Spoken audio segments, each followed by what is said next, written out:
لیکن یہ کبھی بھی مکمل نہیں اجڑی. یہ اپنی اہمیت منواتی رہی کچھ صدیوں، کچھ سال، کچھ حملہ آوروں کے اس پہ حملے پہ یہ مکمل تاراج بھی ہو گئی. لیکن قدیم ترین سفر ناموں میں اس کی جغرافیائی پوزیشن، اس کے لوکیشن کے حوالے جو ملے ہیں اس کو میں نے بھی ہائی لائٹ کیا ہے، جو ہزاروں سال قدیم. اور پھر یہ چلتے چلتے اس کی جو تاریخ کے جروکوں میں یہ اس طرح آئی کہ جو مختلف مغلوں سے پہلے قدیم ترین جو شہنشاہ آئے انہوں نے اس کی جغرافیائی پوزیشن کو سمجھا، پرکھا، اس سے فائدہ لینے کا سوچا. لیکن پھر جو مکمل اس کو کمرشل ذہن کے طور پر جس کو سوچا اس کو وہ انگریز نے سوچا. 1839 میں اس نے جب حملہ کیا کراچی کے اوپر، تب تالپوروں کی حکومت تھی یہاں. اب تالپوروں کو یہ نہیں معلوم تھا کہ یہ انگریز بھی، فرانسیسی بھی، پرتگیز بھی اس پورے بحر عرب میں یہ گھوم رہے ہیں اس بندرگاہ پر حملے کے لیے، اس بندرگاہ کو ہتھیانے کے لیے، سندھ کو ہتھیانے کے لیے. اور وہ ایک آسان راستہ سا سندھ سے آگے پنجاب جانے کا، کشمیر جانے کا. تو وہ تالپور نامعلوم، حالانکہ تالپور ایک تعلیمی وہ حکمراں تھے، لیکن کیوں نہیں سمجھ سکے کہ اس بحر عرب میں اس بندرگاہ پہ حریصانہ نگاہیں لگی ہوئی ہیں فرانسیسیوں کی، پرتگالیوں کی، انگریزوں کی. اور بالآخر وہ جیت انگریزوں کی ہوئی اور 1839 کو فروری میں انہوں نے بالآخر قبضہ کیا. اور پھر آپ کو شاید معلوم ہوگا، آپ کتاب پڑھیں یا تاریخ کے حوالے دیکھیں تو انگریزوں کے بڑے گن شپ جو ہے نا وہ جو بحری جہاز وہ 3 یہاں آ گئے. لیکن اس کے مقابلے میں منوڑے کے جو قلعے کے اندر جو ناکارہ توپیں تھیں، انہوں نے جو انگریزوں کے جو جنگی جہازوں کا جواب دیا، وہ میں سمجھتا ہوں اس جنگی جہازوں کے مقابلے میں پٹاخے تھے. اب پٹاخوں کا مقابلہ. تھوڑا میں ثانوی سے سوال کر لوں، انگریزوں سے پہلے یہ بندرگاہ کیا فنکشنل نہیں تھی؟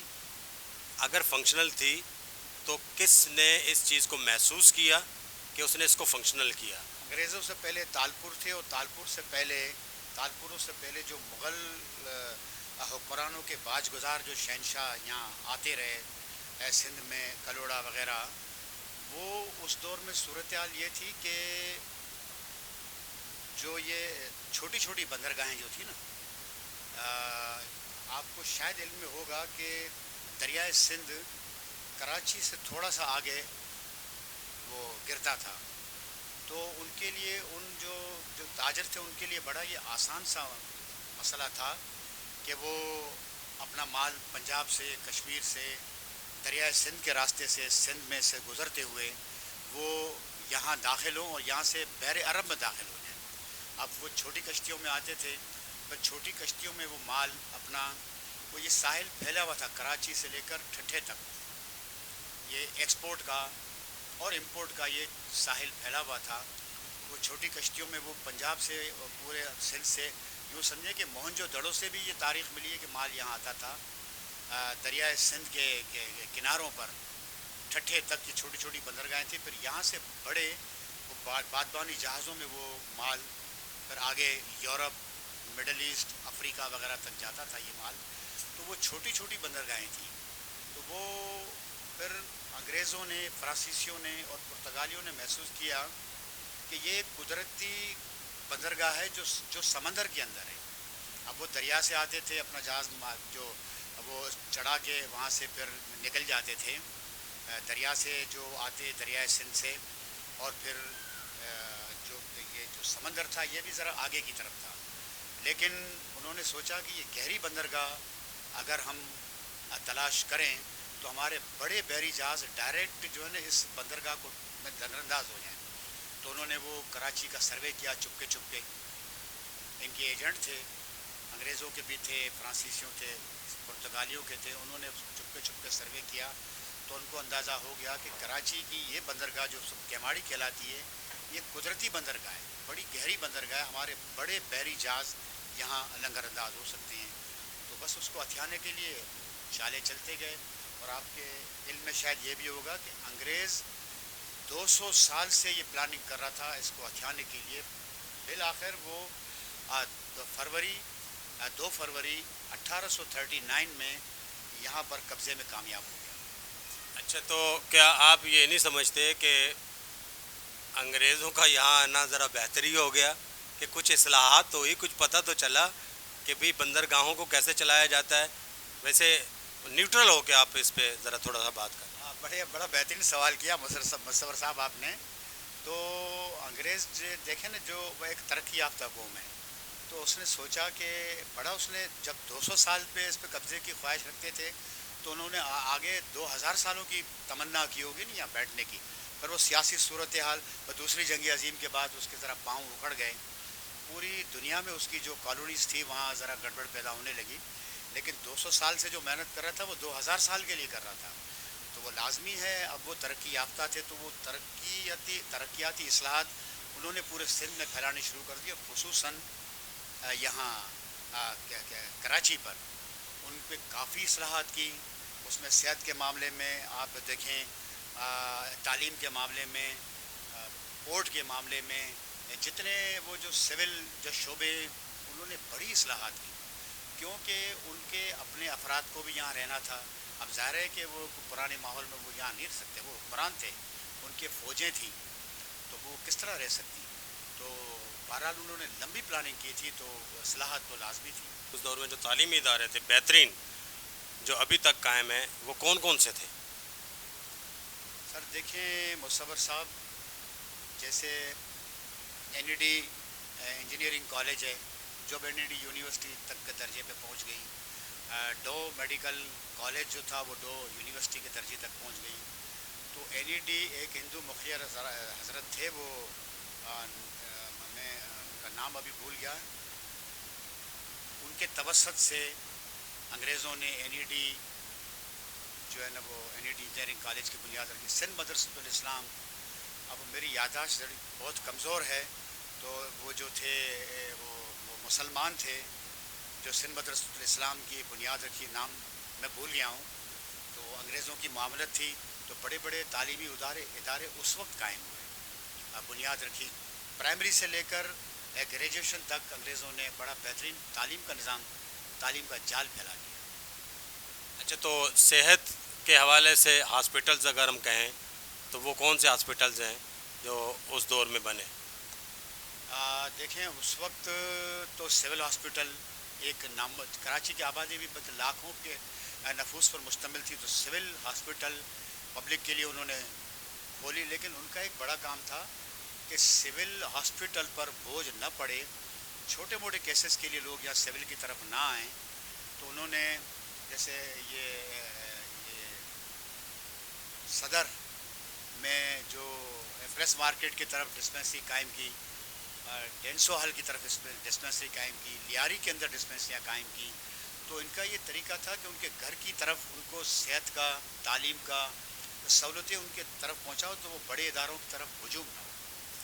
اچھا سر، چونکہ وقت کم ہے، میں نے آپ کو پہلے بھی ذرا آف دا کیمرہ کہا تھا، عمارتیں آپ مطلب ایک تاریخ دان ہیں، اس سے بھی ہٹ کر آپ کراچی کے ایک باشندے ہیں، آپ کو کون سی انگریزوں کی بنائی ہوئی عمارتیں بڑا اٹریکٹ کرتی ہیں؟ اٹریکشن کا جو سوال آپ نے پوچھا، کسی ایک کا نہیں، انگریزوں کے دور میں بنائی ہوئی تمام عمارتیں اٹریکشن سے فل ہیں. اور وہ میں آپ کو ایک اور بات بتاؤں، وہاں کے جو مسلم سلاوٹہ جماعت کے جو حضرات ہیں نا، جو ابھی یہاں کراچی میں ان کی جماعت قائم ہے، ان کے جو کاریگر تھے، ان کی نفاست ہے، یہ ان کی کاریگری بڑی شاندار ہے. آپ فیرل ہال لے لیں، میری ویدر ٹاور لے لیں، آپ NED یونیورسٹی انجینئرنگ کالج لے لیں، آپ یہ کون سی لاہور سندھ ہائی کورٹ لے لیں، گورنر ہاؤس لے لیں. تو یہ اب ایک سے بڑھ کر ایک، آپ کسی کو نمبر اوپر کا نیچے کا دے ہی نہیں سکتے. اتنی خوبصورت عمارتیں ہیں کہ وہ کراچی کی علامت ہیں. اچھا، میں جو سمجھا ہوں آپ کی بات سے وہ یہ سمجھا ہوں کہ مطلب ڈیزائن انہی کا ہوتا تھا انگریزوں کا، لیکن کاریگر یہیں کے تھے. کاریگر یہیں کے تھے. وہ جو آرکیٹیکچر تھا وہ جیمز اسٹیشن تھا، جو تقریباً تمام عمارتوں کا وہ آرکیٹیکچر تھا. لیکن آپ مصور صاحب دیکھیں کہ آرکیٹیکچر کے ساتھ اگر کاریگر لاجواب ہو تو وہ آپ دیکھیں اتنی حسین جو ہیں، آپ دیکھیں اس میں گوتھک طرز بھی ہے، اور جیسے یہ کے ایم سی کی عمارت ہے، میونسپل کارپوریشن کی عمارت ہے، اس میں اسلامی طرز بھی ہے، گوتھک طرز تو نہیں ہے، اس میں ایک اسلامی طرز ہے، ایرانی طرز ہے. تو یہ ان کی مشاورت ہوتی تھی، جو یہ یہاں کے جو کاریگر تھے، تو ان کے ہاتھ کی بنائی ہوئی عمارتیں انگریزوں کی مشاورت تھی، انہوں نے دلچسپی لی، تو ایک سے بڑھ کر ایک عمارتیں.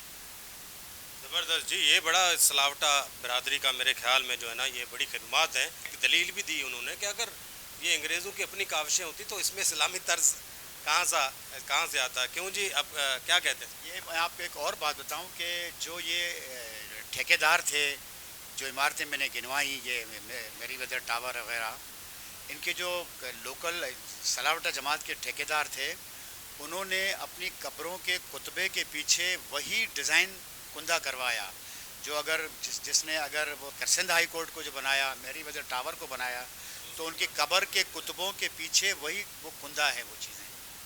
جی یہ بھی بڑی معلوماتی خبر ہے کہ آپ سلاوٹا برادری کے جو ہے قبرستان میں چلے جائیں، آپ کو جو ہے ان عمارتوں میں کام کرنے والے کاریگروں کی قبروں کے کتبے کے پیچھے وہی ڈیزائن نظر آئے گا. آپ سمجھ جائیں گے کہ یہ چیف ڈیزائنر ہے جی اس عمارت کا. یہ بڑی خوبصورت بات کہی.